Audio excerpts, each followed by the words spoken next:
All right, let's get right into it. We are about to break down one of the strangest, most confusing, and, let's be honest, most brutal stories in the entire Bible. Seriously, it's a total head-scratcher that has had people talking for centuries. So here are the raw facts, right from the book of 2 Kings. The prophet Elisha is just walking along, and a group of young guys starts making fun of him for being bald. He turns around, curses them, and then 2 bears come out of the woods and maul 42 of them. And that's it. That's the whole story. Which brings us to the big question. What on earth is a story like this doing in the Bible?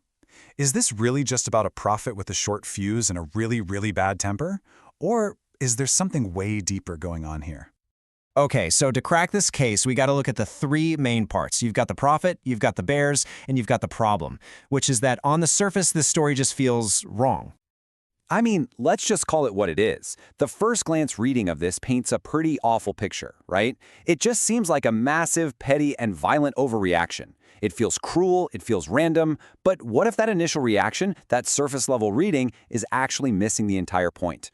Well, this is where biblical scholar Joel Burnett gives us a whole new way to look at it.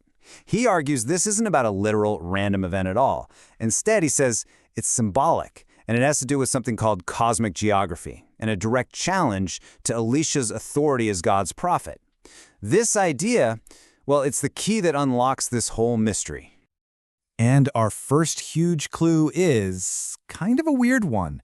It's actually hidden right there in the geography of the story, in the map itself.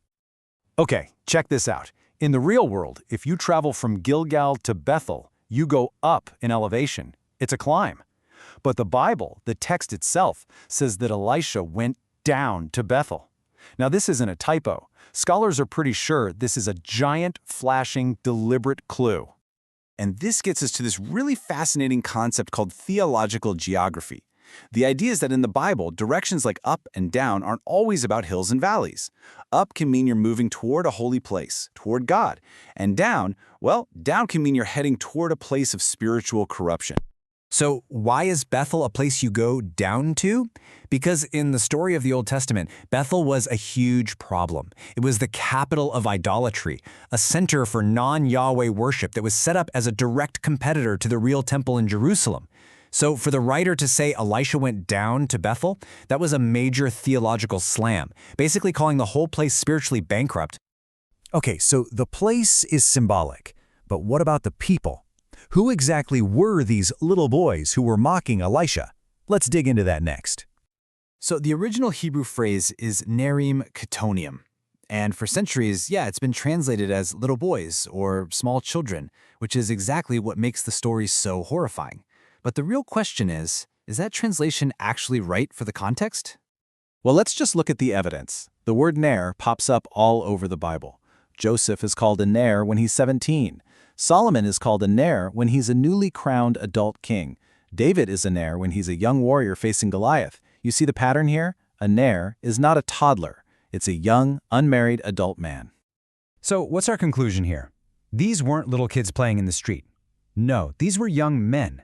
And more than likely, they were young men with official ties to that corrupt royal and priestly system running the show in Bethel. This wasn't just a random run-in. It was a confrontation. So now we understand the place and we understand the people. Let's really look at the taunt itself. What were they actually saying with that insult? The insult, and they say it twice for emphasis, was, "Go up, Baldy, go up." I mean, it sounds so simple, almost childish.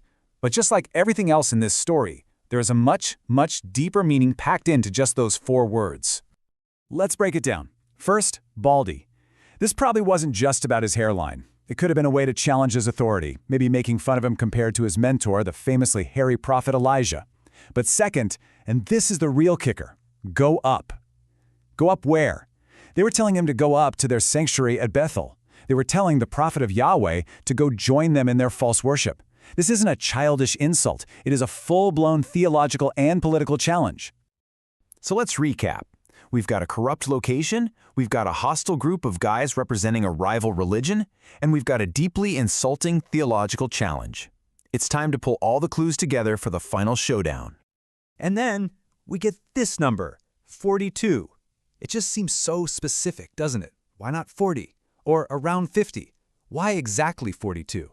Well, because in the Bible, that number is absolutely not random. You see, the number 42 shows up in other places as a clear symbol of divine judgment and a curse. Later in the same book, 2 Kings, a guy named Jehu wipes out 42 descendants of a corrupt royal family. The use of that specific number here basically confirms that the bear attack wasn't some freak accident. It was a sign of divine judgment. So here's how it all fits together. The case is solved. Step 1, the boys were really young agents from the corrupt center of Bethel. Step 2, their taunt wasn't about hair, it was a direct challenge to God.